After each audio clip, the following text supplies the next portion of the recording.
Okay, so it looks like you're really diving deep into the Great Gatsby, huh? Focusing on part 3 especially. Want to uncover all the hidden stuff beneath all that roaring 20s glitz and glamour? What's caught your eye so far? The crazy parties, that messy love triangle. Well, get ready because we're going way beyond just the surface here. Yeah, you're going to explore Gatsby's past. His motivations. And like the whole social context of that era. By the time we're done with the deep dive, you'll have a totally new understanding of this classic. You've zeroed in on part 3. Yeah. And that's really where the mystery around Gatsby starts to unravel. We get these glimpses into his past, Right. The persona he so carefully constructed. Yeah. And the cracks that start appearing in that facade. Right from the start, we see Tom Buchanan. Yeah. He's immediately suspicious of Gatsby. Oh, yeah. Doesn't believe his Oxford story for a second. Nope. It makes you wonder, why this instant distrust? What does that tell us about Tom? You've hit on something really crucial here. Tom's reaction, it really reveals a lot about the anxieties of that old money elite during this huge time of social change.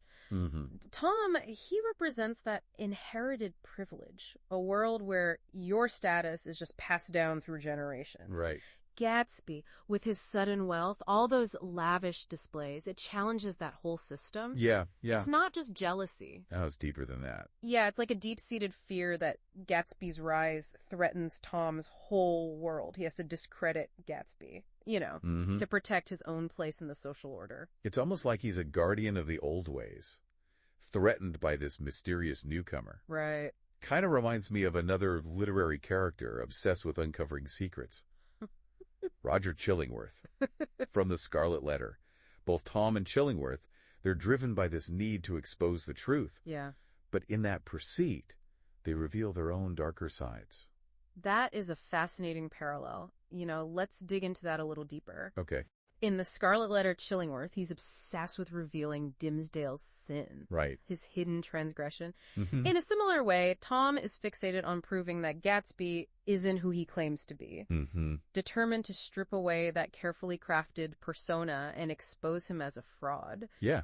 Both men become consumed by this need to control the story, to expose what's hidden. Right. But by doing so, they reveal their own flaws, their obsessiveness, that possessiveness, right. Those deep-seated insecurities. It adds a whole new dimension to Tom's character and all his actions. Yeah. Speaking of revealing darker sides, you can't ignore those cars. Oh, yeah. That recurring motif of cars in The Great Gatsby, I mean, they're more than just transportation. They're definitely symbols of the roaring 20s. Right. The allure of speed, progress, but also that recklessness and danger lurking underneath. Right. Think about it. Cars were still pretty new in the 1920s. Yeah, they were. They represented this break from tradition, a symbol of modernity and freedom. But they brought with them a new kind of danger, too. Right. The sense of things spiraling out of control. Those frequent car accidents in the novel, they're not just plot devices. Oh, no, I don't think so. They're metaphors for the destructive consequences of this lifestyle. Yeah. The recklessness that can lead to tragedy. It's like Fitzgerald saying, look, all this progress, it comes at a price. Exactly. And now let's shift gears to Gatsby himself. Okay. He spends a lot of time telling Nick about his past. Inherited wealth, European adventures, war hero. It almost sounds too good to be true. That's the brilliance of Gatsby's storytelling. He's carefully crafting his narrative, feeding into Nick's and the reader's desire for romanticism and intrigue. He's presenting himself as this self-made man who achieved the American dream. But, and this is crucial, Gatsby's storytelling, it's not just about charm. It reflects the American dream's power to mythologize even the humblest beginnings. He's almost like, creating this whole image. Yeah, this larger-than-life persona, this image of success. But there are cracks in this carefully constructed facade. Oh, absolutely. His explanation of his war service, vague. Yeah. And that commissioner's Christmas card, a bit suspect. Makes you wonder, is he being truthful? Those inconsistencies, they're deliberate. Fitzgerald wants us to question Gatsby's truthfulness, to see the man behind the image. And then we have the big reveal, his true identity. James Gatsby. This isn't just a name change, it's a complete reinvention. Right. He's rejecting his past, striving to become someone new. And that raises a question. Does this make him more sympathetic or more deceptive? Is he a romantic hero pursuing his dreams, or a con man who built his life on lies? It's a question that has fascinated readers for generations. Gatsby's desire to reinvent himself speaks to the allure of the American dream. Yeah. That belief that you can transform yourself, escape your past, become anyone you want to meet. Right.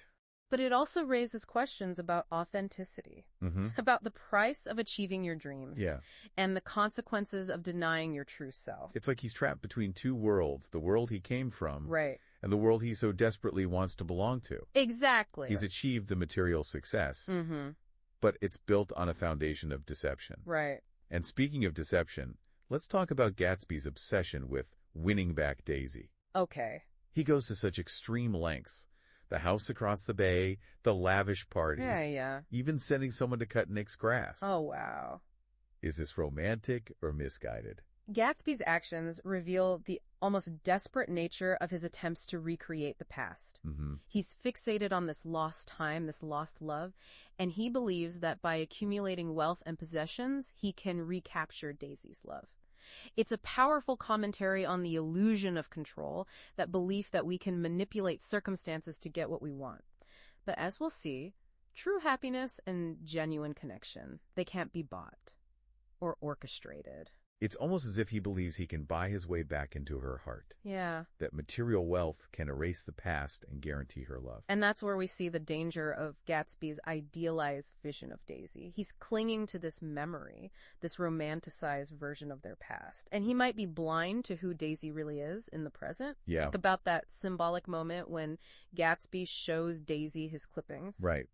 You mentioned that it felt unsettling from a modern perspective. Maybe back then it was seen as romantic, proof of his devotion. But now it makes you wonder, is Gatsby truly in love with Daisy or with the idea of her? Is he trying to possess her past as much as her present? It's a reminder that social norms and how we interpret love, they change over time. What was considered romantic in the 1920s? Well, we might see it very differently today. And this brings us to the rumors surrounding Gatsby's wealth. Bootlegger. German spy. And these rumors add to his mystique, and they reflect those anxieties surrounding the newly rich in that era. What do you make of this? Well, the Roaring Twenties was a time of rapid social and economic change. There was this fascination with wealth and this unease about its origins. Gatsby's fortune, earned or ill-gotten, it becomes a source of admiration and suspicion. It taps into the anxieties of the old money elite, like Tom, who feel threatened by these newcomers. So Gatsby's wealth becomes this symbol of both the allure and the dangers of the American dream. Exactly. It represents the possibility of upward mobility, but also the anxieties and compromises that can go along with rapid social change. Precisely. And then we have the unraveling of Gatsby's true origin story. He inherited wealth from Dan Cody. But there's a twist. He didn't get the full inheritance. Oh, interesting. This detail adds complexity to his pursuit of the American dream. It reveals the sense of loss, injustice, a feeling that he was denied what was rightfully his. So even his supposed old money background is tainted with this feeling of being cheated, of having to fight for what he feels he deserves. It adds another layer to his determination, that drive to achieve his dreams, even if it means bending the rules. It's a classic rags to riches story, but with a twist. It makes you question the very nature of success. And this brings us to another fascinating contradiction in Gatsby's character. His contempt for women, yet his unwavering devotion to Daisy. It's a puzzle that reveals how complex his inner world is. It's definitely a head-scratcher. How can he despise women yet idealize Daisy? It's possible his early experiences with women who spoiled him led him to view them as superficial and materialistic.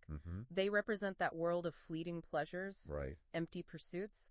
Daisy, though, she represents a pure, idealized love from his past, a symbol of the innocence and beauty he lost. So he's clinging to this romanticized image of Daisy. Yeah. Even though the real Daisy might not live up to that idealized vision. Right. It gets the stage for a collision between his dreams and reality, between that past he wants to recapture and the present he can't control. It makes you wonder, can Gatsby ever reconcile those desires?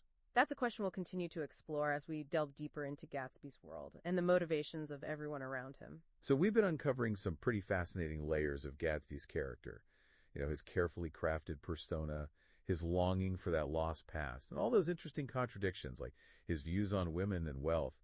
It's really striking how Fitzgerald uses Gatsby's story to highlight how complicated the American dream really is. On the surface, Gatsby has it all. wealth, that mansion, a life of luxury.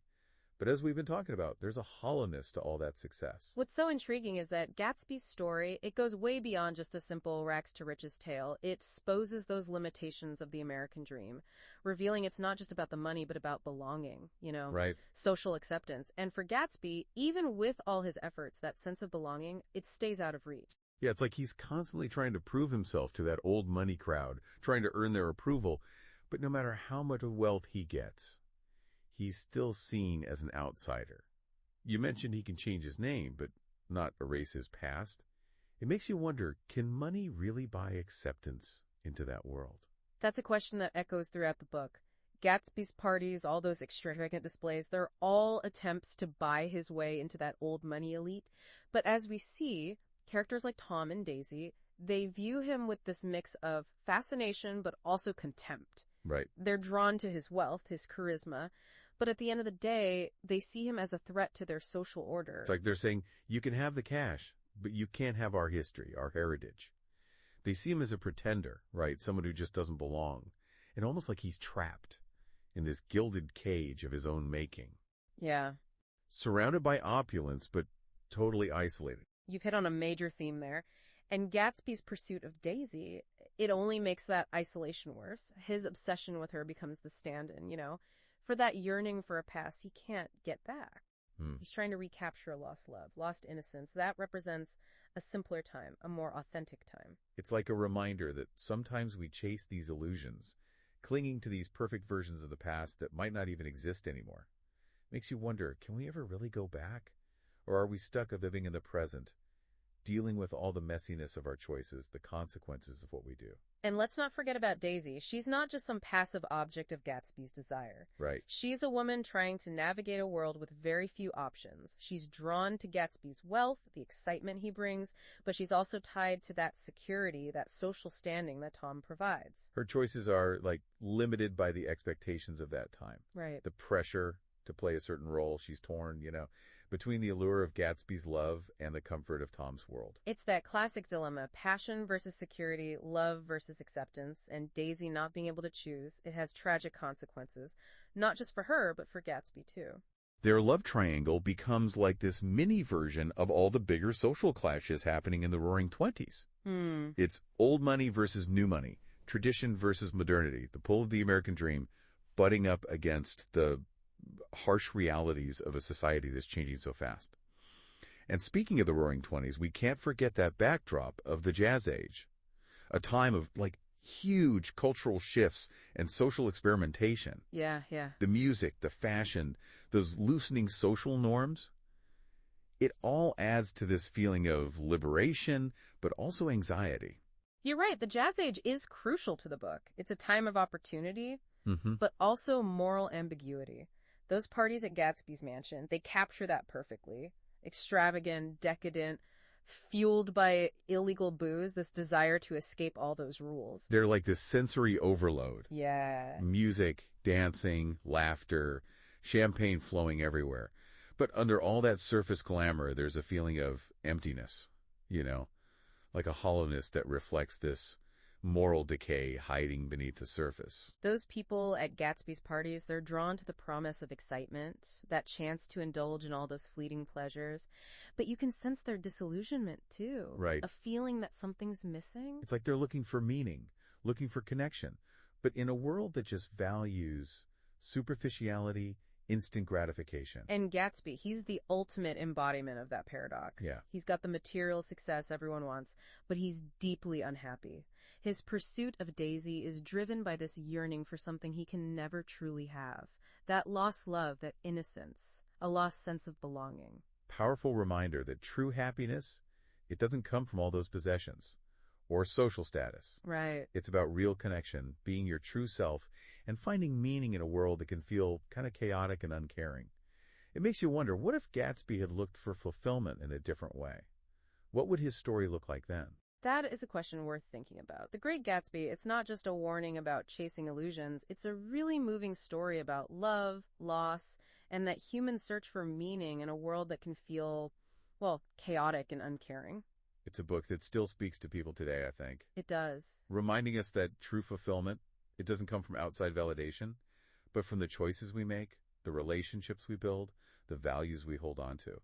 And speaking of choices and values, we haven't really dug into the other characters yet. They play a huge part in helping us understand Gatsby and his world. That's exactly where we'll be focusing in the final part of our deep dive. Welcome back to our deep dive into the Great Gatsby. We've been uncovering some pretty fascinating parts of Gatsby's character and, exploring all the complexities of the American dream during the Roaring '20s. Now I think it's time to kind of shift our focus to some of the other characters in the book, and how they help us understand Gatsby's world a bit better. You've picked up on a really crucial aspect of the novel there. You see, the other characters, they're not just background noise. Right. They're like mirrors, reflecting different parts of Gatsby's personality and that society he's trying so hard to fit into. Yeah. Let's start with Nick Carraway, Okay. our narrator. He's an outsider. That young guy from the Midwest who gets drawn into that whole glamorous, chaotic world of West Egg. He's our guide, our lens for experiencing everything that happens. What are your thoughts on Nick? What stands out to you? He's both a participant in Gatsby's world, but also just observing it. Yeah. Like, he's drawn to the glamour, the parties, but he keeps this critical distance. He's questioning their values, their motives. It's like he's trying to make sense of it all, just like us, the readers. You've nailed a key part of Nick's role. He's not just telling us Gatsby's story. He's filtering it through his own lens. Right. His own judgments. And as the story unfolds, we've seen Nick's own moral compass kind of evolving. At first, he's allured by the excitement of Gatsby's world, but over time, he becomes disillusioned by all that shallow moral decay he sees. He's like this moral barometer, measuring the ethical temperature of that whole society. Exactly. His journey, it becomes this journey of moral awakening, starting out naive, but ending with this deeper understanding of human nature and how complex that American dream really is. Imagine yourself in Nick's shoes for a second. Okay, yeah. Invited to those crazy parties, surrounded by all that wealth and glamour, easy to get swept up in it, right? Oh, yeah, definitely.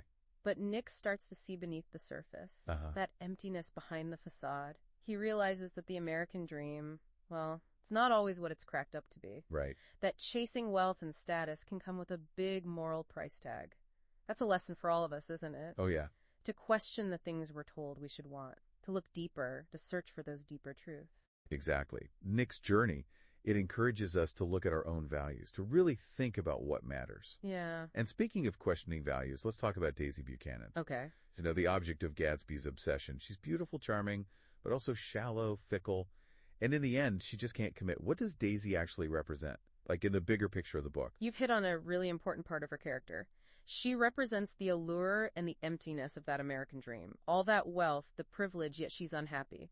Stuck in a loveless marriage, longing for something more, something she can't even define. Like she's searching for something, but her life just can't give it to her. Exactly. Her relationship with Gatsby, it's tragic. She's drawn to his passion, but she won't sacrifice her social position or the security Tom gives her. She's stuck between that passionate love and her comfortable world. Her choices, they're limited by what society expected of women back then. Right. This pressure to fit into a certain role. The book really shows us how few options women of her class had in the 1920s. They were supposed to put social standing of security above their own happiness. That inability to choose between Gatsby and Tom, that's a big turning point. Yeah. It leads to Gatsby's downfall and ultimately his death. It really shows that clash between what someone wants and what society demands. And speaking of those societal pressures, there's Tom Buchanan, Daisy's husband. He represents the arrogance and hypocrisy of that old money elite. He's rich, powerful, but so insecure. Yeah. He sees Gatsby as a threat. Oh, absolutely. And he's determined to tear Gatsby down. Tom represents the established order, that world of inherited wealth and privilege that Gatsby's trying to break into. He's a bully, a hypocrite, quick to judge, but blind to his own flaws, having an affair, but outraged at the thought of Daisy having feelings for Gatsby. Total double standard. Right. Tom's actions just show this sense of entitlement, a disregard for everyone else. He embodies the dark side of the American dream, the ruthlessness and corruption beneath all that success. His presence hangs over Gatsby's search for happiness. It reminds us that chasing the American dream can be this zero-sum game. Someone wins, someone loses. And then we have Jordan Baker. Oh, yeah, Jordan. Daisy's friend and Nick's love interest. Right. That professional golfer, she represents the cynicism, the moral ambiguity of the whole jazz age. Beautiful, athletic, but also, dishonest. Jordan's fascinating because she's just so unapologetically herself. Yeah. Doesn't care about fitting in. Nope. Willing to bend the rules to get what she wants. She's a product of that time, a woman who's embracing the freedom, the recklessness of the Roaring '20s. Her relationship with Nick, it reflects how morals are shifting in that era.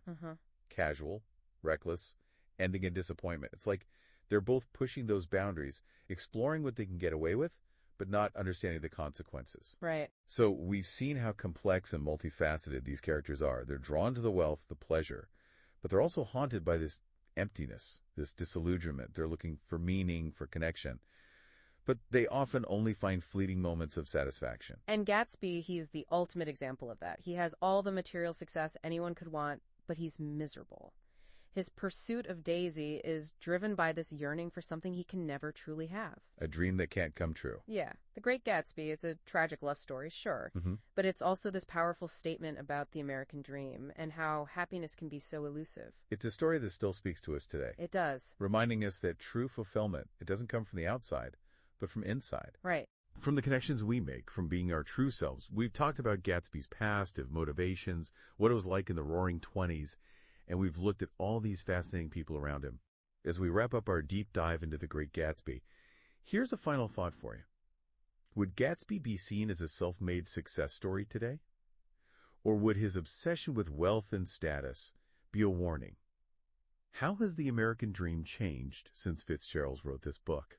What does real happiness mean to you in our world of social media and, wanting everything right now and all this inequality? These are questions worth thinking about as you keep exploring the amazing world of the Great Gatsby.